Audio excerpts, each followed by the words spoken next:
কে বলে মহান দেশনায়ক তার নিজের বাংলাতেই ব্রাত্য হয়ে আছেন? এই বাংলায় তো নেতাজির ফাইল প্রকাশ নিয়ে সারা দেশকে পথ দেখিয়েছে। মুখ্যমন্ত্রী মমতা বন্দ্যোপাধ্যায় প্রথম উদ্যোগ নিয়ে ফাইল প্রকাশ না করলে হয়তো কেন্দ্রের কাছে রাখা নেতাজির গোপন ফাইল প্রকাশ হতো না, এমনটাই অভিমত বিশেষজ্ঞদের। আর তেমনিভাবেই মহান দেশনায়ক নেতাজি সুভাষচন্দ্র বসুকে শ্রদ্ধা জানানোর এক ঐকান্তিক প্রয়াস দেখা গেল খোদ মহানগরের বুকে।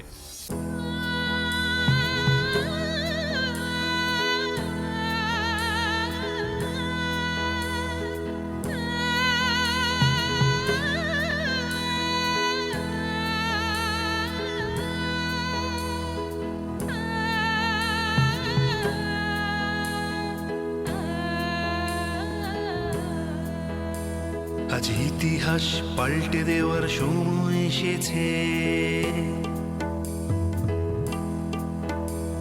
আজ রক্ত ঋণের হিসেব নেওয়ার সময় এসেছে,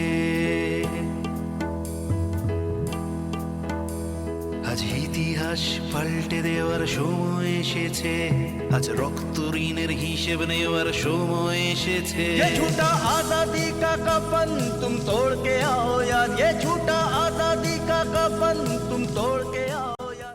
কালীঘাট স্পোর্টস লাভার্স অ্যাসোসিয়েশনের উদ্যোগে একটি অভিনব অনুষ্ঠানের আয়োজন করা হলো। অনুষ্ঠানটি তাদের বাৎসরিক অনুষ্ঠান হলেও সম্পূর্ণ অনুষ্ঠানটি উৎসর্গ করা হয়েছিল জনগণমন অধিনায়ক নেতাজি সুভাষচন্দ্র বসুকে। নেতাজির অজ্ঞাত অধ্যায় নামাঙ্কিত এই অনুষ্ঠানে এদিন ছিল চাঁদের হাট।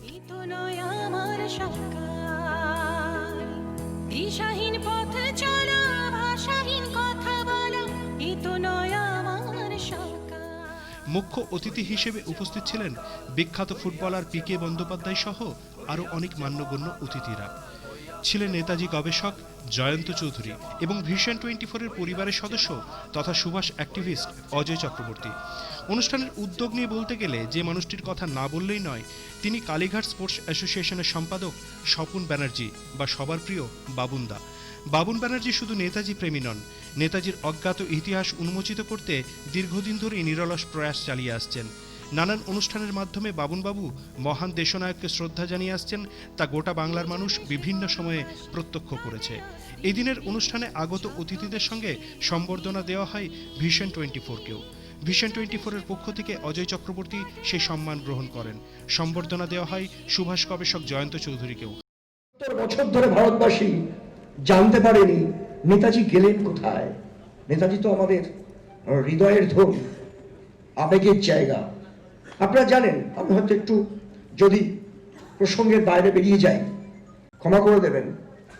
মার্কস, লেনিন, চে সবার প্রতি শ্রদ্ধা রেখে বলছি, বাঙালি হিসেবে নয়, ভারতবাসী হিসেবে নয়, পৃথিবীতে যদি আমরা নেতাজি সুভাষচন্দ্র বসুর যে তথ্য উঠে আসছে দেখি, নেতাজি সুভাষচন্দ্র বসুর ধারে কাছে কোনো বিপ্লবী দেশপ্রেমিক নেই। আপনারা জানেন 70 বছর কেউ কথা রাখেনি। অনেক মিটিং মিছিল অনশন হয়েছে, অনেক কলমচি লেখা লিখেছেন।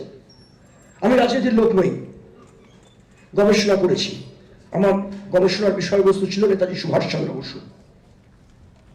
সবিনয়ে জানাই, এই সত্য কথাটা আমাদের বলতেই হবে। নেতাজি রিসার্চারদের তরফ থেকে এই কৃতজ্ঞতা, এই ঋণ স্বীকার করতে হবে। সেটা হচ্ছে ভারতবর্ষের অন্যতম জনপ্রিয় নেত্রী মমতা বন্দ্যোপাধ্যায়। তার জন্য আমরা একটা জোরে হাততালি দিতে পারি। কারণটা কি জানেন? আমরা দেখেছি প্রতি পদে কিভাবে ফাইল সরিয়ে নেওয়া হয়েছে, ছিঁড়ে নেওয়া হয়েছে, সাদা কাগজে ব্লার করে দেওয়া হয়েছে। কিন্তু অত্যন্ত চাপের মুখে থেকেও মাননীয় মমতা বন্দ্যোপাধ্যায় যে 64টি ফাইল প্রকাশ করেছেন, আগামী দিনে আরো অনেক ফাইল আছে, উনি নিশ্চয়ই সেগুলি প্রকাশ করবেন। উনি পথ দেখিয়েছেন ভারতবাসীকে। মোদিজি ফাইল প্রকাশ করছেন, কিন্তু যে 100টি ফাইল প্রকাশিত হয়েছে সেই ফাইলগুলি আমরা দেখছি অনেক বিতর্কিত বিষয়, যেগুলো পাতা নষ্ট করে দেওয়া হয়েছে। আজকের যখন নির্বাচন সামনে, আমি রাজনীতির লোক নই, আবার বলছি, সেই নেতাজি সুভাষচন্দ্র বসুর তথ্য জানতে আপনারা আজকে এখানে এসেছেন, যিনি এই সুযোগটি করে দিয়েছেন। যোগ্য দিদির যোগ্য ভাই বাবুল, আমার স্নেহভাজন, তার জন্য কিন্তু আমরা একটা করতালি চাই। কারণ এই যে নেতাজির জীবনের অজ্ঞাত অধ্যায়, সত্যি তো অজ্ঞাত অধ্যায় আমরা জানি না। আমার অনেক বক্তা আছেন, আমি আমার খুব প্রিয় সতীর্থ কৈশোরের বন্ধু সূত্রধর তাপস, আপনারা চেনেন, সে তো পেশায় শিক্ষক হলেও নেশায় সমাজসেবী। তার কাছ থেকে আমি বলে নিচ্ছি, যদি আমি একটু বেশি বলে ফেলি থামিয়ে দেওয়ার জন্য। নেতাজি সুভাষচন্দ্র বসু, যদি সুভাষচন্দ্রের জীবনটুকু দেখি, ইতিহাসে খুব সামান্য অংশ আমরা পেয়েছি, জানতে পেরেছি, খুব সামান্য অংশ। হিমশৈলের চূড়ার মতো আমরা পাঠ্যপুস্তকে স্থান পেয়েছি। নেতাজি সুভাষচন্দ্র বসু কলকাতার বাড়ি থেকে 70 বছর আগে কিভাবে পেরিয়ে গেলেন, তার প্রামাণ্য নথি আমরা এই ফাইলে পাইনি। আপনারা হয়তো জানেন, সম্প্রতি আমি একটি সাপ্তাহিক দৈনিকে কাভার স্টোরি করেছি নেতাজির মহানিষ্ক্রমণ নিয়ে চমকপ্রদ তথ্য, যেখানে আমরা জানতে পারছি শিখ ভাইদের কথা, যেখানে জানতে পারছি কিছু ত্যাগী দেশপ্রেমিক মানুষের কথা, যাদের আজও ইতিহাসে ঠাঁই হয়নি। নেতাজি সুভাষচন্দ্র বসুর আধ্যাত্মিক জীবন, নেতাজি সুভাষ বসুর সেবাব্রতের জীবন দীর্ঘ, যেটা আর কোনো জাতীয় নেতা, সবার প্রতি আমার পূর্ণ শ্রদ্ধা রেখে আবার বলছি, কোনো জাতীয় নেতার প্রতি অসম্মান জানাচ্ছি না, কিন্তু নেতাজি সুভাষচন্দ্র বসুর মতো বোধহয় আর কেউ নয়। কারণ ইতিহাস বলছে, আমরা বায়াস্ট নই। দেখা যাচ্ছে নেতাজি সুভাষচন্দ্র বসু যখন একেবারে কর্পোরেশনের এক্সিকিউটিভ অফিসার, তখন তিনি করেছেন দক্ষিণ কলকাতা সেবাশ্রম। মেয়র মাইনে যা থাকে 3000 টাকা মাইনে ছিল, উনি নিতেন 1500 টাকা। 1500 টাকার মধ্যে যে পার্টি ফান্ডে দেশের কাজে দিয়ে দিতেন, বাকি সামান্য অর্থ, কেন উনি বাড়ির ওপর ডিপেন্ডেন্ট ছিলেন না, সামান্য অর্থে জীবন নির্বাহ করতেন। আর সেই টাকাতেই করেছিলেন অনাথ আশ্রম, দক্ষিণ কলকাতা সেবাশ্রম। একটা কথা শুধু বলবো, তিনি ওনাকে চিঠি লিখে জানিয়েছিল যে অর্থের অপচয় করা হচ্ছে। উনি লিখেছিলেন, আমি কংগ্রেস ছাড়িতে প্রস্তুত, দক্ষিণ কলিকাতা সেবাশ্রম ত্যাগ করতে পারিব না, কারণ দরিদ্র নারায়ণের সেবার সুবর্ণ সুযোগ কোথায় পাবো। ভাবুন তো, স্বামীজির বক্তব্যের প্রতিধ্বনি খুঁজে পাচ্ছি না আমরা। না, এরকম কিন্তু কোনো সেই আমলের জাতীয় নেতা নীরবে নিভৃতেই ত্যাগটি করেনি। আমরা চলে আসি মুখার্জি তদন্ত কমিশনে। 1945 সালের 18ই আগস্ট বিমান দুর্ঘটনা ঘটেনি, এটা মৃত্যুর 7 দিন আগে 1948 সালের 23শে জানুয়ারি সেকালে অন্যতম জনপ্রিয় নেতা, যাকে জাতির জনক বলেছিলেন নেতাজি সুভাষচন্দ্র বসু, সেই গান্ধীজি বলেছিলেন যে সুভাষের লাশ আনলেও আমি বিশ্বাস করব না সুভাষ মারা গেছে। দীর্ঘ 70 বছর কেটে গেছে। সেই কোনো একজন মাত্র রাজনীতিক, আর কোনো রাজনীতিক করেন, আমি দায়িত্ব নিয়ে বলছি, কোনো এক রাজনীতিক, আমাদের পরিচিত রাজনীতিক, তিনি নেতাজির বাড়িতে বসে এবং নেতাজির জন্মদিনে প্রকাশ্যে বললেন তিনি বিশ্বাস করেন না নেতাজি সুভাষচন্দ্র বসু এয়ার ক্যাশে মারা গেছেন। আপনারা জানেন তিনি কে? আমাদের মমতা বন্দ্যোপাধ্যায়। এই সত্যটা তিনি বলেছেন 70 বছর পরে কোনো একজন রাজনীতিক। নিশ্চয়ই তার তথ্য আছে, তিনি না জেনে বলেননি। আমাদের গবেষণার সঙ্গে তার গবেষণা মিলে যাচ্ছে এখানেই। আমরা কৃতজ্ঞ এই কারণেই, তার নামটি বারবার বলছি এই কারণেই, আমি রাজনীতিক না হয়েও তার নাম উচ্চারণ করছি এই কারণে, আজ পর্যন্ত বহু দল, রাজনীতি ইত্যাদি ইত্যাদি অনেক কিছু করেছেন। নেতাজি যে মারা যাননি সেটা আমরা তথ্য প্রমাণ সহ পেয়েছি। মুখার্জি কমিশনের ডকুমেন্টস এসছে, তাইওয়ানে কোনো রকমের দুর্ঘটনা ঘটেনি, তার পেপারস দেখেছি। আর কি বিস্ময়কর জানেন, 5 মেশালি ছাইয়ের ছবি দেখেছি। যে রেনকোজি টেম্পলের কথা বলা হচ্ছে, 79 সালে 4 সেপ্টেম্বর মধ্যরাতে আগুন লেগে সে মন্দির ধ্বংস হয়ে যায়। তার আগে ব্রিটিশ ইন্টেলিজেন্স রিপোর্ট বলছে যে অ্যাশটি রাখা হয়েছে, মনে রাখবেন বন্ধুরা, অ্যাশ মানে ভস্য, ভস্যটি রাখা হয়েছে সম্ভবত কোনো প্রাণীর INA ফাইল 273 দিল্লি মহাফেজ খানায় আছে, আমি দেখেছি। বলা হচ্ছে ভস্য থেকে ডিএনএ টেস্ট হয় না, ঠিক ভস্য হয়ে মন্দির ভস্মীভূত হয়ে গেল। নতুন কাঠের বাক্সে চোয়াল, ফ্রন্টাল লোব, প্যারাইটাল লোব, আনবার্ন জজ বাক্সের মধ্যে পাওয়া গেছে। তারপরে ম্যাজিকের মতো ব্রাউন পেপারে আলাদা ছাই মেশানো হয়েছে। জাস্টিস মনোজ মুখার্জি সব দেখেছেন, সব বুঝেছেন, সঠিকভাবেই তিনি রায় দিয়েছেন এয়ার ক্র্যাশ হয়নি। ওই ছাই ভুয়ো ছাই। আমি বিতর্কে যাব না, আমি আবার ফিরে আসছি। নেতাজি সুভাষচন্দ্র বসুর মৃত্যু ঘটেছে 16 বার। 16টি বার মৃত্যুই কিন্তু অথেন্টিক মৃত্যু। 16টি মৃত্যুই বলা হচ্ছে কনফার্ম। 42, 43, 45 থেকে পর লেটেস্ট 92-তে পস্থিউমাস মরণোত্তর ভারতরত্ন। নেতাজি সুভাষচন্দ্র বসুর ফাইল নিয়ে ভাবুন তো, কি ছিল, কি আছে, এত গোপনীয়তা কেন? আমাদের বাংলায় বুদ্ধিজীবীর অভাব নেই, রাজনীতিকদের অভাব নেই, কেউ এই চেষ্টাটি করতে পারলো না। ইতিমধ্যে অনেক সময় কেটে গেছে, বহু ফাইল ড্যামেজ করা হয়েছে। 722-তে আমরা দেখেছি দিল্লির থেকে পাঠানো হয়েছে সরকারিভাবে যে ফাইল নষ্ট করে দেওয়া হয়েছে। বিষয়বস্তু নেতাজি সুভাষচন্দ্র বসু। পৃথিবী আর কোন নেতার ক্ষেত্রে কেমনটি ঘটেছে? এ প্রশ্ন বাংলা কেন করলো না? কেন সেদিন মোমবাতি মিছিল হলো না? কেন জনস্রোত কাটবো না রাস্তায়? কারণ নেতাজি সুভাষচন্দ্র বসুকে ফরগটেন করে দেওয়া হবে, ভুলিয়ে দেওয়া হবে দিল্লির থেকে। IAS এর সিলেবাসে নেতাজি নেই, ফরগটেন করে দেওয়ার চেষ্টা করেছে দীর্ঘ বছর। আজ কিন্তু আমরা দেখতে পাচ্ছি বাংলায় নেতাজি সুভাষচন্দ্র বসুর নামে অন্তত একটা নবজাগরণের চেষ্টা শুরু হয়েছে। আগামী দিনে নিশ্চয়ই এগিয়ে যাবে। এক্ষেত্রে সমস্ত নেতাজি গবেষক যারা আমরা আছি, আমরা তো ন্যায়ের জন্যই লড়েছি। ফলে যিনি আমাদের যে দল, যে ব্যক্তি, যে নেতা, যে নেত্রী সত্যোদ্ঘাটনের প্রয়াস করবেন, আমরা তার পাশে সর্বদা থাকব। এবং এক্ষেত্রে আমরা দেখতে পাচ্ছি যে মনোজ মুখার্জি কমিশনের অজস্র ফাইল, যে ফাইলে চমকে যেতে হবে নেতাজির কর্মকাণ্ড দেখে। ভিয়েতনাম ওয়ার আমরা জানি, ভিয়েতনাম ওয়ার এক সময় তোলপাড় হয়েছিল, তোমার নাম আমার নাম ভিয়েতনাম। ভিয়েতনামের নেপথ্যেও আমরা দেখতে পাচ্ছি নেতাজি উঠে আসছেন। মনোজ মুখার্জি জানতেন, তাকে যেতে দেওয়া হয়নি।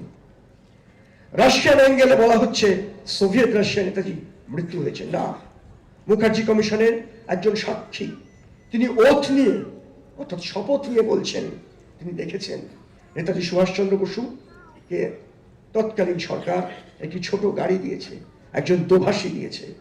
এবং শুধু তাই না, আপনারা চমকে যাবেন, আজাদ হিন্দ সরকারকে তৎকালীন স্ট্যালিন জামানায় তাকে স্বীকৃতি দিয়েছিল আজাদ হিন্দ সরকারকে।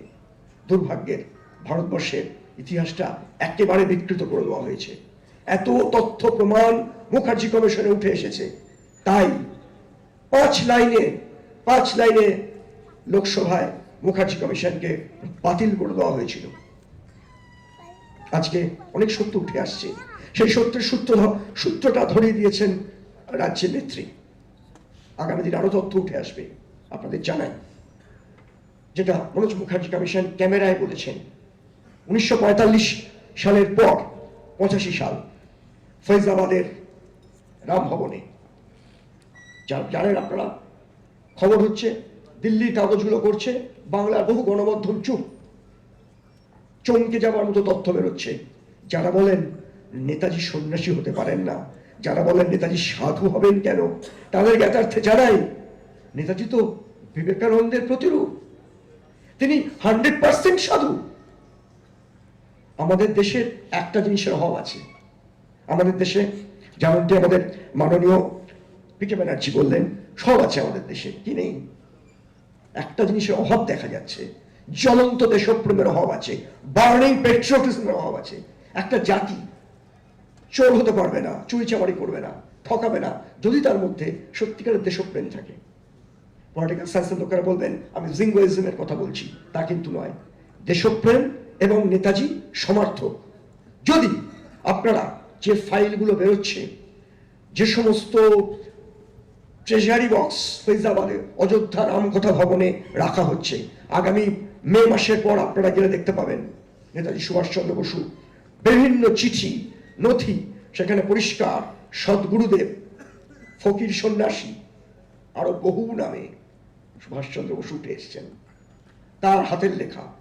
শুধু তাই না, নেতাজির শেষ দাদা সুরেশচন্দ্র বসুর চিঠি, তার কাগজপত্র মিলেছে ওখানে। যেদিন সুরেশচন্দ্র বসু মারা যান, সন্ন্যাসী হাউ হাউ করে কেঁদেছিলেন। তিনি কিন্তু সাধারণ সন্ন্যাসী নন। তিনি বলেছেন, আমি বেরোলে দেশের কোনো উপকার হবে না এই মুহূর্তে। কারণ আমাদের বন্ধু অজয় বলবে কেন তিনি প্রকট হতে পারেননি। আমি সে বিষয়ে বিস্তারিত যাব না, তথ্য প্রচুর এসেছে কেন সেদিন তিনি প্রকট হতে পারেননি। উনি 16 সেপ্টেম্বর 1945 সালে ভারতবর্ষের মাটিতে ছিলেন, তার পাথুরে প্রমাণ আমরা পেয়েছি। আমি কোনো গল্প গাছায় যাচ্ছি না, কোনো আবেগে যাচ্ছি না, একেবারে তথ্য নির্ভর। ফরেন্সিক টেস্ট করেছেন সিবিআই হ্যান্ডরাইটিং বিলাল। এই বিলাল কি হলো ব্যাপারটা, ভগবানজির যে হাতের লেখা পাওয়া গেছে তার সঙ্গে নেতাজি সুভাষচন্দ্র বসুর যে হাতের লেখা ফরেন্সিক টেস্ট হলো। ফরেন্সিক টেস্টে positive, admitted handwriting, question document same পার্সনের, একই ব্যক্তির। আমার সৌভাগ্য হয়েছিল হাত দিয়ে সেই নথিগুলো দেখার। মাননীয় সুপ্রিম কোর্টের বিচারক মনোজ মুখার্জির হাত কার্যত সেদিন কাঁপছিল। ওগুলো দেখার পরে উনি আর গোপন রাখতে পারেননি, ক্যামেরার সামনে বলেছেন তিনি 100% নিশ্চিত ওই ভগবানজি সন্ন্যাসী নেতাজি সুভাষচন্দ্র বসু ছিলেন। আগামী দিনে অনেক তথ্য বেরোবে। একটা শ্রেণী, কিছু গণমাধ্যম চেষ্টা করবে ভুলিয়ে দিতে। কি হবে নেতাজি সম্পর্কে জেনে? তিনি তো কবে মরে ভূত হয়ে গেছেন। এই মরে ভূত হয়ে গেছেন, ভগবানজি নিজেকে পরিচয় দিয়েছেন, আমি তো মৃত ভূত, বাঙালি পরিবারবর্গ কবে আমাকে মেরে ভূত করে দিয়েছে। তাই চিঠির তলায় লিখতেন মৃত ভূত। ভাবুন, প্রাক্তন ICS ত্যাগী, যিনি সুখে স্বাচ্ছন্দ্যে প্রধানমন্ত্রী রাষ্ট্রপতি হতে পারতেন, তিনি একান্তে নির্জনে দিনের পর দিন কাটিয়েছেন।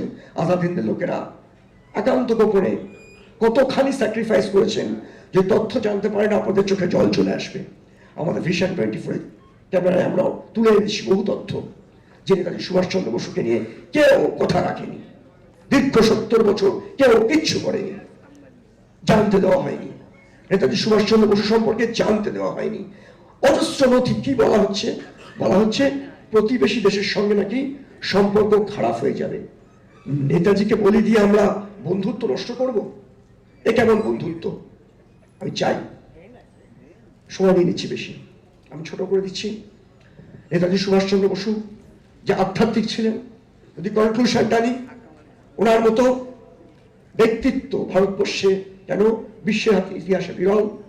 নেতাজি সুভাষচন্দ্র বসু সম্পর্কে যদি পাঠ্য বইতে, যদি ইতিহাসে সঠিক তথ্য লেখা হয়, অনেক তথাকথিত চন্দ্র সূর্য তারকা ম্লান হয়ে যাবে, তারা হারিয়ে যাবে। ভারতবর্ষের মাটিতে নেতাজি সুভাষচন্দ্র বসুর দেশপ্রেম যদি সত্যিকারে গ্রথিত হয়, যদি দেশের মানুষ জানতে পারে, তাহলে কিন্তু আমরা নতুনভাবে দেশপ্রেমে উদ্বোধিত হতে পারবো। আর দেশপ্রেমে উদ্বোধিত হলে তো অনেকের সমস্যা হয়। কি সমস্যা হয় নাই বা বললাম। আপনারা ভালো থাকবেন। অনেক অনেক ধন্যবাদ আমাকে সুযোগ দেওয়ার জন্য। কালীঘাট স্পোর্টস লাভার্সদের সব বন্ধুদের আমার শুভেচ্ছা। জয় হিন্দ, বন্দে মাতরম। জয়ন্ত নেতাজি, ডক্টর জয়ন্ত চৌধুরীর পর এবারে প্রফেসর RP ব্যানার্জি মহোদয় আমাদের মধ্যে আছেন। আমরা সেনেট থেকে শুনে নেব নেতাজি সুভাষচন্দ্র বসুর অজ্ঞাত অধ্যায়ের কিছু কথা, ইতিহাস কি বলছে। আজকে এখানে নেতাজি সুভাষচন্দ্র বসুর জীবনের অজানা অধ্যায়, এটি প্রসঙ্গ। আমি সবাইকে আমার শ্রদ্ধা, ভালোবাসা, শুভেচ্ছা জানি। একটু খুব সংক্ষেপে 5-6 মিনিটে কয়েকটি কথা বলব। অজানা অধ্যায়ের পেছনে একটা জানা অধ্যায়ও থাকে। নেতাজি সুভাষচন্দ্র বসুকে আমরা জানি তারুণ্যের প্রতীক। তরুণের স্বপ্ন উনি লিখেছিলেন, সেখানে ওনার ফিলসফিক্যাল ভিউজটা উনি প্রাইমারিলি প্রথম দিকে এক্সপ্লেন করেছিলেন। বিপ্লবের যে ধারণা এবং যে ভাবনা, তা সেই ছেলেবেলা থেকেই, স্কুল জীবন থেকেই ছিল। কটকে যখন রেভেন্স কলেজের স্কুলে উনি ছিলেন, তখন মাস্টারমশাই বেণীমাধব দাস, তার কথা থেকেই বোঝা যায় যে ইনি কেমন ধরনের একজন নেতা ছিলেন।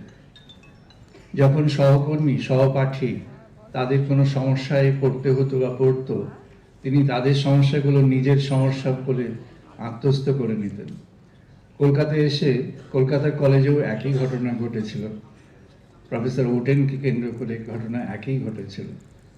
যখন সরস্বতী পুজো নিয়ে রবীন্দ্রনাথের সঙ্গে একটা বৈপরীত্য সংঘাত হলো, সরস্বতী পুজো করতে দেওয়া হবে না, সেখানেও তিনি যে আন্দোলন করলেন সেটাও ওই একই ঘটনা। তিনি সবসময় সম্মুখে ছিলেন। গেটি স্টেশন কনফারেন্স তিনি করেন যখন আজাদিন সরকার প্রতিষ্ঠিত হলো 21শে অক্টোবর 41। গেটি স্টেশন কনফারেন্স হলো পৃথিবীতে, ওয়ার্ল্ডে প্রথম একটা সত্যিকারের United effort of different countries. এটা কিন্তু আমরা হাইলাইট করিনি কখনো। 9টা দেশ তখন সম্মিলিত হয়েছিল। জয়দেববাবু বললেন রাশিয়া ওই সময় সমর্থন জানিয়েছিল। সমর্থন অর্থাৎ তখন সমর্থন ওই কনফারেন্সের সময় আসেনি, কিন্তু পরবর্তীকালে সমর্থন জানিয়েছিল। স্টালিন এবং হিটলার, এদের মধ্যে চুক্তি ছিল, এদের মধ্যে পারস্পরিক চুক্তি ছিল, এটি ঐতিহাসিকরা জানেন। কিন্তু নেতাজির গায়ে আরোপ করা হয় যে উনি হিটলারের সঙ্গে যে সমঝোতা করলেন তাতে উনি হিটলার পন্থী হয়ে গেলেন। তা নয়, তিনি একমাত্র একজন যিনি হিটলারকে সতর্ক করেছিলেন যে তুমি রাশিয়া আক্রমণ করো না, it will be blender on year part, তুমি এটা করতে পারো না, করো না, তোমার এটা তুমি এটাতে লুজ করবে। হিটলারকে অ্যাডভাইস দেওয়ার ক্ষমতা কারোরই ছিল না, হি হ্যাড অনলি। একটা জার্নি উনি আন্ডারটেক করলেন জার্মানি থেকে এই পূর্ব প্রান্ত জাপানে আসবার জন্যে, সেটি সাবমেরিন জার্নি। সেই কাহিনী আপনারা প্রায় সবাই বা অনেকে জানেন। সেই যেখানে দুটি সাবমেরিনের চেঞ্জ ওভার হলো মাদাগাস্কার বলে একটি জায়গা, সেটা দক্ষিণ আফ্রিকার যেখানে শেষ হয়ে গেল কেপ টাউন, তার থেকে কাছে 22 কিলোমিটার দূরে একটা দ্বীপ। মাদাগাস্কারে ভারত মহাসাগর আর সাউথ আটলান্টিকের যেখানে জলগুলো মিশেছে, সেখানে চোখে না দেখলে বোঝা যাবে না যে সমুদ্রের জল কেমন উত্তাল হতে পারে। ওরকম উত্তাল, সেই উত্তাল সমুদ্র যেখানে কেল থেকে স্টার্ট করে ওখানে এসে যখন চেঞ্জ ওভার করছেন, সেটা যেটা জয়ন্তবাবু বললেন যে তার স্পিরিচুয়াল ডাইমেনশন, এটা একজন পিওর স্পিরিচুয়াল পার্সন, যার মধ্যে, আমি অলৌকিক বলছি না, যার মধ্যে অসীম অনন্ত শক্তি যার মনে আছে, এমন একজন মহাপুরুষ ছাড়া কারোর পক্ষে সম্ভব নয়। আমি সচক্ষে দেখেছি ওখানে উত্তাল সমুদ্রটা কেমন উত্তাল। আর যখন ওনারা চেঞ্জ ওভার করলেন, সেই সময়টা ছিল প্রাকৃতিক দুর্যোগ বহুল সময়। সেই সময়ের মধ্যে উনি চেঞ্জ ওভার করলেন একটা সাবমেরিন থেকে আরেকটা সাবমেরিন। টর্পেডো চার্জ হচ্ছে, সাবমেরিনে যাচ্ছেন, তিনি ডিকটেশন দিয়ে চলেছেন। ডিকটেশন যার নেওয়ার কথা সে অবাক হয়ে যাচ্ছে যে এখন মৃত্যু, হাতের মধ্যে মৃত্যু এসে গেছে। মৃত্যুর মধ্যে বসে একটা মানুষ কি করে স্যার ফিউচার প্ল্যান, এমন প্রশান্ত মনে ফিউচার প্ল্যানকে সে এইভাবে ডিকটেট করতে পারে, এমন তিনি মানুষ। তিনি যখন এই পূর্ব সীমান্তে আসলেন, রাসবিহারী বসু ওখানে ব্ল্যাক ড্রাগন সোসাইটি তাকে খুব অত্যন্ত সম্মান দিতেন। জাপানের সমাজে তিনি অত্যন্ত সম্মানীয় ছিলেন। সেই রাসবিহারী বসু তার যে কিংহুড, অর্থাৎ তিনি যে ওখানে সম্মানটা পেয়েছিলেন, সেই সম্মানটা ট্রান্সফার করলেন সুভাষচন্দ্রকে থ্রু ওই যে আমাদের যে সংগঠন, প্রাথমিক সংগঠনটি রাসবিহারী বসু করেছিলেন, সেইটিকে দিয়ে। সুভাষচন্দ্র বসু এখানে এসে তাকে প্রাণ দিলেন। প্রাণ এমনভাবে দিলেন যে সমগ্র পূর্ব এশিয়ার এই অঞ্চলে যত ভারতীয় ছিল নানাভাবে কার্যক্ষেত্রে, ব্যবসার ক্ষেত্রে বা সেনাবাহিনীতে ছিল, বন্দী হয়ে গেছে, সবাই এমন উজ্জীবিত হয়ে গেল, ওই যে give me blood I will give you freedom back, এই যে আহ্বান, এই আহ্বানটা ছিল একটা জ্বলন্ত আহ্বান। তাতে সবাই এগিয়ে গেল। যখন যুদ্ধ চলছে, 45-এর অগাস্টে ক্লোজ হয়ে আসছে, যখন হিরোশিমা নাগাসাকি হয়ে গেল, জাপানের জানা ছিল না যে America did not have the third atom bomb. যদি জাপান এটি কোনো মতে জানতে পারতো, কনফার্ম নিউজ, যে তৃতীয় অ্যাটম বোমটি ছিল না, তাহলে জাপান সারেন্ডার করতো বলে মনে হয় না। জাপান সারেন্ডার করতো না, কিন্তু তখন প্রচার ছিল প্রচুর অ্যাটম বোম আছে, এবার জাপানকে শেষ করে দেবে। তাই জাপান গভর্নমেন্ট সারেন্ডার করলো। সুভাষচন্দ্র বসু সারেন্ডার করেননি, ইন্ডিয়ান ন্যাশনাল আর্মি সারেন্ডার করেনি।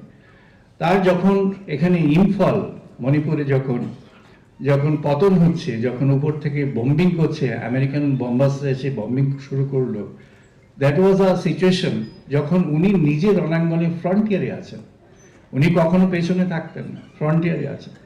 এবার প্রশ্ন আসলো what would be the next phase. তখন ওনার যেটা নতুন প্ল্যান, যে প্ল্যানটি উনি প্রায় 2.5 বছর আগে করে রেখেছিলেন ফর অ্যান ইভেনচুয়ালিটি। মিলিটারি জানেন তো, আর্মির সবসময় 3টে করে প্ল্যান রাখতে হয়, একটা ফরওয়ার্ড প্ল্যান, একটা সাপোর্ট প্ল্যান, আর একটা প্ল্যানস ফর ইভেনচুয়ালিটিস। তো এটা ছিল ওনার প্ল্যান ফর ইভেনচুয়ালিটিস। যেটা ঘটলো, যেটা ঘটনাটা ঘটবার নয় এমন ঘটনা ঘটলো। আমেরিকান প্লেন সাপোর্ট ওখানে আসবার কথা নয়, কিন্তু এসে গেল। তার ফলে হলো কি, পর্যুদস্ত হয়ে গেল, ওদের আর্মি আর ইন্ডিয়ার মধ্যে প্রবেশ করতে পারলেন না এবং তাকে ব্যাক করে যেতে হবে। টেরিবল একটা অবস্থা। তিনি তখন তার ওই প্ল্যান ফর ইভেনচুয়ালিটিস করলেন। তখন তার অভিমুখ ছিল রাশিয়াতে যাওয়া। এই রাশিয়াতে যাওয়ার যে অভিমুখটি, সেইটি নিয়েই যত কথা। তাই হোক, যে প্লেন ক্র্যাশ, আদপে প্লেন ক্র্যাশ কিছু হয়নি, যতবাবু ঠিকই বলেছেন, এটি আমরা সবাই জানি। মুখার্জি কমিশনে এটা প্রতিষ্ঠিত সত্য, ভারত সরকার গ্রহণ করেনি, এখনো পর্যন্ত গ্রহণ করেনি। পার্লামেন্ট সেটাকে নাকচ করে দিয়েছে মুখার্জি কমিশনের রায়কে।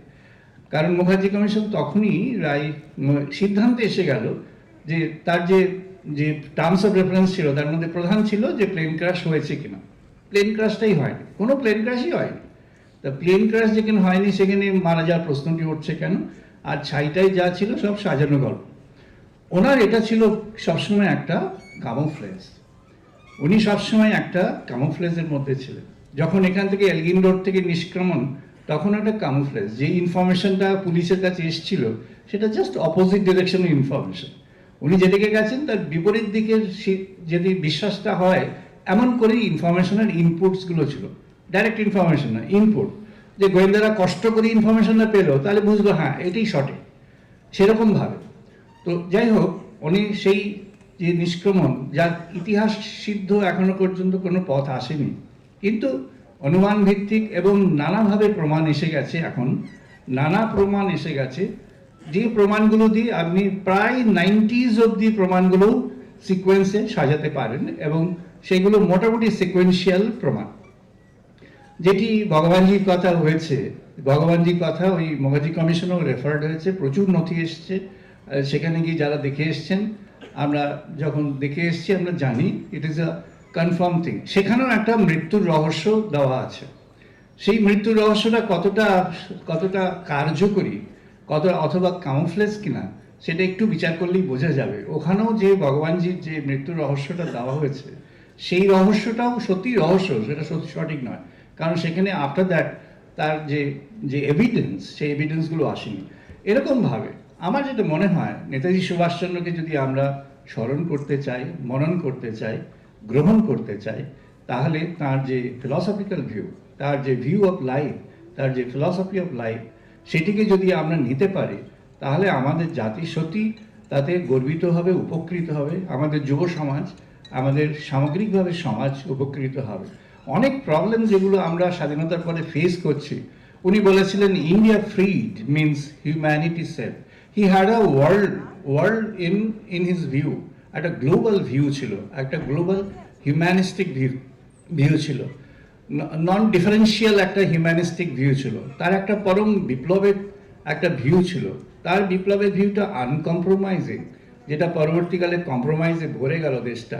এবং এখন যত প্রবলেম দেখছি, সব প্রবলেমগুলোকে আমরা ওই সময়ের যে স্বাধীনতার বীজ, সেখান থেকে ইনহেরিট করেছি। বাবুনবাবু এবং কালীঘাট স্পোর্টস ক্লাব অ্যাসোসিয়েশন যে মহান উদ্যোগ নিয়েছেন, এটা সত্যিই অত্যন্ত প্রশংসনীয়, সম্মানীয়। আমি সম্মান জানাই এই উদ্যোগকে, এবং এই প্রতিশ্রুতি দিতে পারি, যদি এই উদ্যোগ আরও বাড়তে থাকে, আরও গভীরে যেতে চান, আরও কোনোভাবে যদি কোনো রকম সহযোগ কাজে লাগতে পারে, we are there, I am personally there. Thank you, নমস্কার। আমাদের বিশিষ্ট নেতাজি বিশেষজ্ঞ, যিনি সারা পৃথিবী ঘোরেন, যেখানে যেখানে আইনের সৈনিকরা এখন রয়েছেন, যোগাযোগ করছেন, তথ্য সংগ্রহ করছেন, প্রকৃত সত্যটা কি। আসুন, আমার কথা নয়, সামনে প্রত্যক্ষ যারা করেছেন সেই সমস্ত ফাইলকে মানুষদের, তাদের শুনবো আজ অজ্ঞাত অধ্যায় নেতাজি সুভাষচন্দ্র বসুর। জয় হিন্দ। প্রথম যখন শুনলাম যে ফাইল প্রকাশ হবে, সেটা বাংলার মুখ থেকে, সে সময় আমি দিল্লিতে আছি। ভালো, ফাইল প্রকাশ হবে, প্রথম আমাদের বাংলা থেকে ফাইল প্রকাশ হবে, ঠিক আছে। কি বেরোবে কি না বেরোবে কিছু জানি না আমরা। ফাইল প্রকাশ হলো, খুব প্রচুর জিনিস, প্রচুর তথ্য আমরা পেলাম সেই ফাইল থেকে। হ্যাঁ, তার আগে বলে রাখি, 70 বছরে কেউ কোনোদিন কিন্তু ফাইলের নামও উচ্চারণ করেননি। প্রচুর দাবি উঠেছে। তো আমাদের বেঙ্গলের মমতা ব্যানার্জি সেই ফাইল প্রকাশ করলেন। তারপরে আমরা দেখতে পাই যে সেন্ট্রালের নরেন্দ্র মোদীজি ঘোষণা করে উঠলেন যে সেন্ট্রালের ফাইল প্রকাশ হবে। এবং সেই সময় আমি দিল্লিতে, কোইন্সিডেন্টলি ওখান থেকে আরো একটা খবর পাই যে বিদেশের যত ফাইল রয়েছে নেতাজি রিলেটেড, সে সব ফাইলগুলোকে এবারে আনা হবে। একটা কথা মনে পড়ে গেল সেই সময়, কিছু মনীষী, কিছু ঋষি, কিছু গুণী মানুষ বহু আগে বলে গেছিলেন, বাংলা জাগলে ভারত জাগবে, ভারত জাগলে বিশ্ব। এটা একটা উদাহরণ রইল ছোট্ট। এটা কিন্তু নেতাজির এই ফাইল প্রকাশের মাধ্যমে কিন্তু আমরা সেই একটা ঝলক পেয়ে গেলাম। দ্বিতীয় কথা, নেতাজি সুভাষচন্দ্র বোস। আমরা যদি সাধারণ মতে একটা ছোট্ট প্রশ্ন করি না, নেতাজি কে? সুভাষচন্দ্র বোস একটা বিপ্লবী ছিলেন, আজাদের ফৌজ বানিয়েছিলেন, বিদেশে গিয়ে যুদ্ধ করেছিলেন, তারপরে বোধহয় হেরে গিয়ে চলে গেছেন। নেতাজির পরিচয় কিন্তু এটা নয়। নেতাজির পরিচয় আমাদের বিপ্লবীর পাশাপাশি আমাদের আরেকটা জিনিস মনে রাখতে হবে, স্বাধীন ভারতের প্রথম রাষ্ট্রপতি যদি কেউ ছিলেন তাহলে নেতাজি সুভাষচন্দ্র বোস। আজাদ হিন্দের অস্থায়ী সরকার, যেটা সিঙ্গাপুরে হয়, সেটা নিয়ে কি আমরা বিস্তারিত কেউ কিছু জানি না? জানতে দেওয়া হয়নি, বা ভুলে বসে আছি, জানি না আমি। কিন্তু আমাদের আজাদ হিন্দ গভর্নমেন্ট যখন তৈরি হয়েছিল, সেই রহস্য, সেই কাহিনী, সেই তাদের বীর গাথা আমরা কেউ কিন্তু জানি না। তাই আমি সেই ইতিহাস বলছি না, আমি কিছু ছোট্ট জায়গায় যাচ্ছি। জয়ন্তদা কিছুক্ষণ আগে বললেন যে প্লেন দুর্ঘটনা, বিমান দুর্ঘটনা হয়নি। এবারে বিমান দুর্ঘটনা যদি না হয়ে থাকে, আবার ফৈজাবাদ ইস্যু উঠে এলো। মুখার্জি কমিশনের রিপোর্টে ফৈজাবাদের রাম ভবনে উনি ছিলেন, তাহলে তিনি কেন এলেন না? যদি নেতাজি ছিলেন তাহলে নেতাজি সুভাষচন্দ্র বোস বলে কেন ভারতের বাংলায় এলেন না? ইউপিতেই কেন গিয়ে থাকলেন? বা উনি বিভিন্ন প্লেসে, আমরা যে মুখার্জি কমিশনের রিপোর্ট পাই, নাইমিস বস্তি, পুরানি বস্তি, এইভাবে কৈলাস মানস সরোবরের রুট দিয়ে ভারতে ঢুকেছিলেন। তার আগেও বিভিন্ন সময় ঢুকেছিলেন, কিন্তু এটার অফিসিয়ালি আমরা অনেক কিছু পাই। তাহলে ভারতে নেতাজি বলে প্রকট হলেন না কেন? নেতাজি কোথায় আসবেন? 1947 সালের 15ই আগস্ট আমরা ট্রান্সফার অফ পাওয়ার এগ্রিমেন্টের মাধ্যমে আমরা একটা সোকল স্বাধীনতা পেলাম। ট্রান্সফার অফ পাওয়ার্স মিন কিন্তু স্বাধীনতা নয়। পৃথিবীর কোনো দেশ কিন্তু বিনা যুদ্ধ জিতে আমাদের স্বাধীনতা অর্জন করেনি। রানী আমাদের হেড অফ স্টেট, যার অ্যাসোসিয়েশন কমনওয়েলথ। কমনওয়েলথ থেকে যতক্ষণ আমরা কমনওয়েলথের মধ্যে আছি, ততক্ষণ কিন্তু রানীর আন্ডারে রয়েছি, মাইন্ডেড। এটা কিন্তু আমরা অনেকেই নেগলেক্ট করি। এই ব্যাপারটা কিন্তু খুব সত্যি কথা, সূর্যের মতো সত্যি, যে আমাদের head of state Rani. Commonwealth একটা অ্যাসোসিয়েশন, যে কমনওয়েলথের কিছু লজ আছে, যার ভিত্তিতে অনেক কিছু ডিপেন্ড করে আমাদের ভারতবর্ষের মধ্যেও, পাকিস্তানের মধ্যেও, বাংলাদেশের মধ্যেও, অস্ট্রেলিয়ার মধ্যেও, এবং আরো তামাম দেশ আছে। কমনওয়েলথ থেকে আমরা বেরোতে পারি না কেন? হয়তো ট্রান্সফার অফ পাওয়ার এগ্রিমেন্ট। আমরা কি কেউ জানি ট্রান্সফার অফ পাওয়ার এগ্রিমেন্টে কি ছিল? কেউ জানি না। ট্রান্সফার অফ পাওয়ার এগ্রিমেন্টে কিছু শর্ত রাখা হয়েছিল, যে শর্তগুলো আজও কিন্তু বস্তাবন্দি হয়ে কিছু সিক্রেট জায়গায় ডাম্প করা আছে। তাই কি আমি জানি না, এটা আমি যে বলছি এটার কোনো আমার কাছে এভিডেন্স নেই, কিন্তু আমার মনে হয় যে নেতাজির যে ফাইল এতদিন থেকে বের করা হয়নি বা সেন্ট্রাল থেকে বিভিন্ন ফাইলকে আগে ভেরিফাই করে তবে বের করা হচ্ছে, এর একটা কারণও হতে পারে যে ট্রান্সফার অফ পাওয়ার এগ্রিমেন্টের কোনো একটা এগ্রিমেন্টে এটা লেখা রয়েছে যে নেতাজির ফাইল এই সময় ব্যবহার সার্বজনীন করা যাবে না।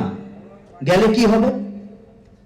সার্বজনিক হলে নেতাজি মারা গেছেন 1985 সাল ফৈজাবাদ, এখন তো বিমান দুর্ঘটনা আর কেউ মানেই না, সবাই জেনে গেছেন। তো 1985 সালে নেতাজি মারা যাচ্ছেন, তো 85 থেকে 2016 কত বছর হচ্ছে? এত বছরও ফাইল বের করতে এত অনীহা কেন? মমতা ব্যানার্জি আমাদের বাংলার বুক থেকে যে সাহসিকতা, যে নেতাজির প্রতি মর্যাদা দেখিয়েছেন, সেটা এত বছর আগে হয়নি কেন? নেতাজি যদি মারাই গেছেন, কাদের ভয়? কি বেরোবে সেই ফাইল থেকে? এগুলো আমরা জানি না, এগুলো জানার চেষ্টাও হয়নি। এগুলো জেনে একটা ফাইল আপনারা মনে করে দেখবেন, এই ফাইল ওপেনের কিছুদিন আগে একটা আইবির ফাইল বেরিয়েছিল, যেটাতে নজরদারির ব্যাপার উঠেছিল। আপনারা মনে করে দেখুন, নজরদারি, স্কুপিং, নেহেরুর আন্ডারে। কত বছর পর? নেতাজির তো 1945 সালে মৃত্যু হয়ে যাচ্ছে, তারপর নজরদারি কেন? তার মানে কি তারাও জানতেন খুব ভালোভাবে যে নেতাজি হয়তো বা মারা যায়নি, বা হয়তো বা এটা ওনারই প্ল্যানিং ডমিন নিউজ এজেন্সিকে দিয়ে, যেটা মাধ্যমে প্রচারিত হয় বিমান দুর্ঘটনা, না একটা ব্রিটিশের ষড়যন্ত্র যে এটাকে প্রচারিত হোক যে নেতাজি সুভাষচন্দ্র বোস বিমান দুর্ঘটনায় মারা গেছেন, তাতে ভারতবাসীর মনোবল ভেঙে যাবে? কি সেটা?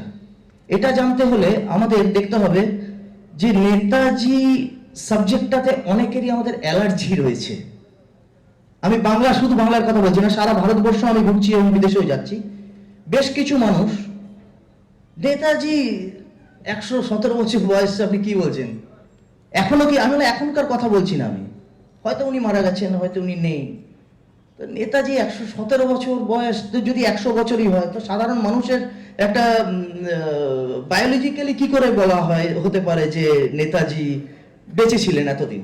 এবং বেঁচে ছিলেনও যদি, তো আমাদের ভারতবর্ষের জন্য উনি কি করতেন?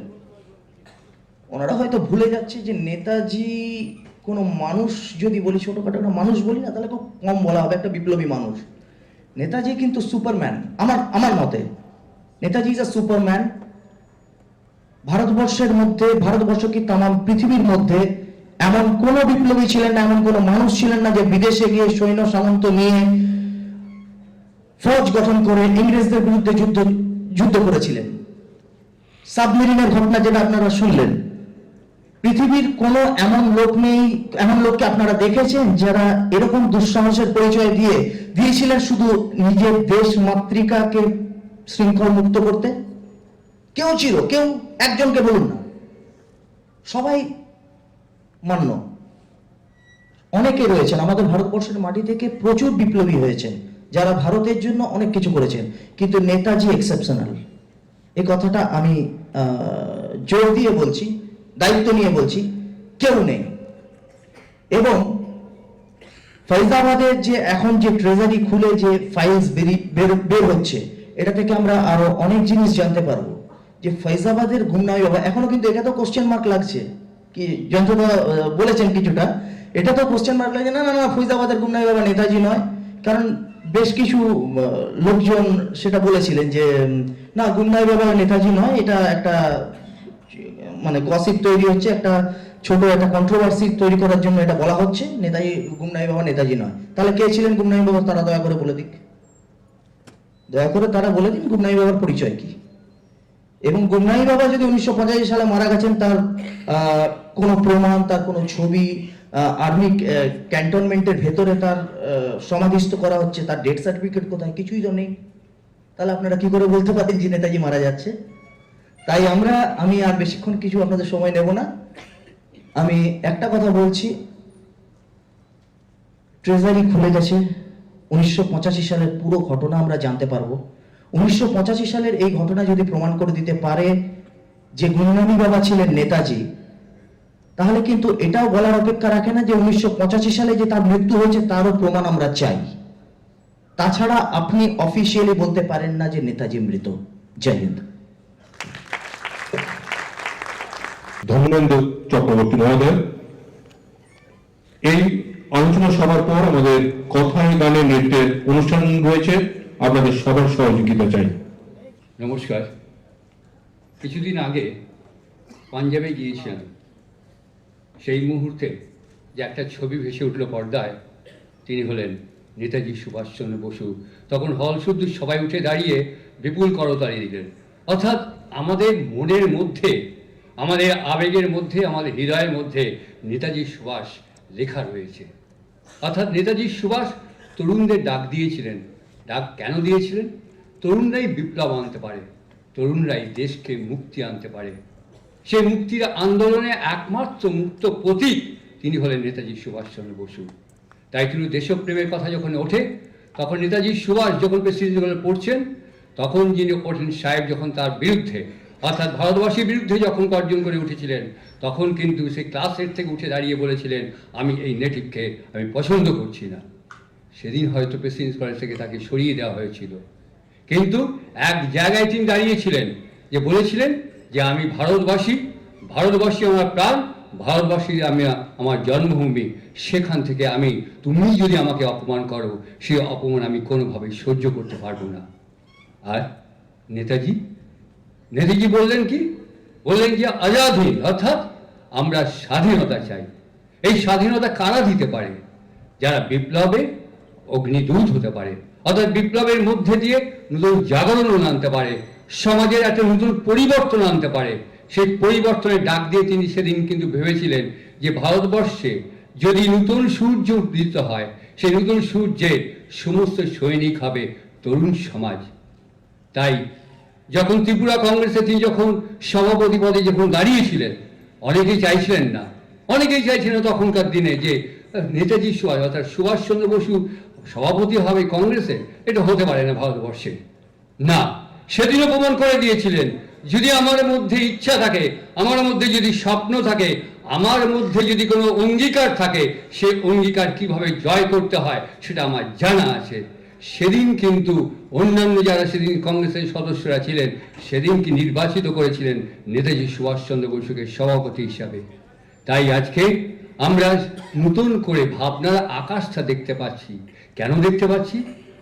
ভারতবর্ষের যে নতুন আকাশ তৈরি হয়েছে, যে আকাশে বাংলা সবচেয়ে বেশি উন্নয়নের সাড়া দিয়েছে, সেখানে মুখ্যমন্ত্রী মমতা বন্দ্যোপাধ্যায় বলেছেন যে নেতাজির যে রহস্যগুলো লুকিয়ে রয়েছে, সেগুলোকে আগে আমাকে প্রকাশ করতে হবে। সেই প্রকাশের মধ্যে দিয়ে নতুন আর একজন নেতাজিকে খুঁজে পাবো। অর্থাৎ আপনারা যারা আজকে এখানে আছেন, সেই বাণীতে উদ্বুদ্ধ হয়ে নতুন নেতাজিকে আহ্বান করবেন। সবাইকে নমস্কার, ধন্যবাদ। ধন্যবাদ শ্রী পূর্ণেন্দু চক্রবর্তী মহোদয়কে। আমি আমাদের বর্দা, আমাদের অভিভাবক, কার্নিভাল স্পোর্টস লাভার্স অ্যাসোসিয়েশনের পক্ষ থেকে আমি আমন্ত্রণ জানাবো শ্রী অজিত বন্দ্যোপাধ্যায় মহাশয়কে, যিনি বেঙ্গল অলিম্পিক অ্যাসোসিয়েশনের প্রেসিডেন্ট এবং কালীঘাটের সাথে যার নারীর ট্রাম, শ্রী অজিত বন্দ্যোপাধ্যায়। এখানে নেতাজি সম্বন্ধে যারা বলে গেলেন, অজয়বাবু, জয়ন্তবাবু, এনারা নেতাজির উপরে গবেষণা করছেন। অতএব আমার এখানে বিশেষ কিছু বলা চলে না। আমি শুধু একটা ছোট্ট কথা বলে আমি আমার বক্তব্য শেষ করব। সেটা হচ্ছে নেতাজি সুভাষচন্দ্র বসু, আজ এই নিয়ে হয়তো কোথাও একটা বিতর্ক থাকতে পারে, তিনি জীবিত না মৃত, বা এখন বায়োলজিক্যাল সিস্টেমের মধ্যে দিয়ে যদি ধরা যায়, ধরে নেবে হয়তো অনেকে মৃত। আমি সেই জায়গায় যাব না। আমি চাইব নেতাজি সুভাষচন্দ্র বসু আজও জীবিত প্রতিটা ভারতবাসীর বুকের ভেতরে, এবং এটাকে আঁকড়ে ধরে ওনার ভাবধারাকে আমরা এগিয়ে যদি নিয়ে যেতে পারি, আজ ভারতবর্ষ নতুন সূর্য আর একটা উদয় হবে। তখন দেখবো আমরা ভারতবর্ষকে অন্য একটা রূপে। নমস্কার, সকলে ভালো থাকবেন।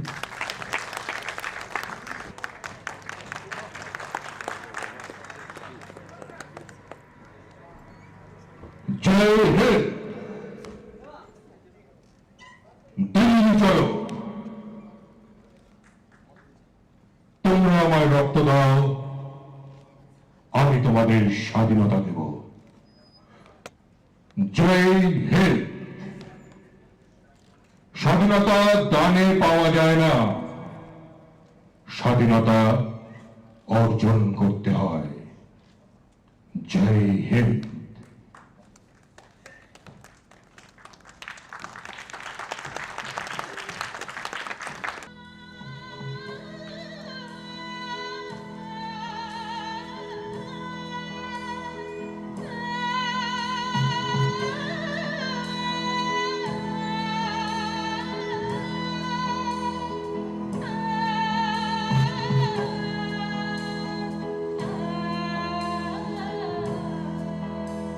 আজ ইতিহাস পাল্টে দেওয়ার সময় এসেছে, আজ রক্ত ঋণের হিসেব নেওয়ার সময় এসেছে, আজ ইতিহাস পাল্টে দেওয়ার সময় এসেছে, আজ রক্ত ঋণের হিসেব নেওয়ার সময় এসেছে। ये झूठा आजादी का कफन तुम तोड़ के आओ यार, ये झूठा आजादी का कफन तुम तोड़ के आओ यार। एक ही जिंदगी जब मिली कुछ करके जाओ यार, एक ही जिंदगी जब मिली कुछ करके जाओ यार। দিশাহীন পথ চলা, ভাষাহীন কথা বলা, এই তো নয় আমার সরকার। দিশাহীন পথ চলা, ভাষাহীন কথা বলা, এই তো নয় আমার সরকার। ওই আসছে মহাকাল, ওই আসছে মহাকাল, ওই আসছে মহাকাল, ওই আসছে মহাকাল, ওই আসছে মহাকাল, ওই আসছে মহাকাল, ওই আসছে মহাকাল, ওই আসছে মহাকাল।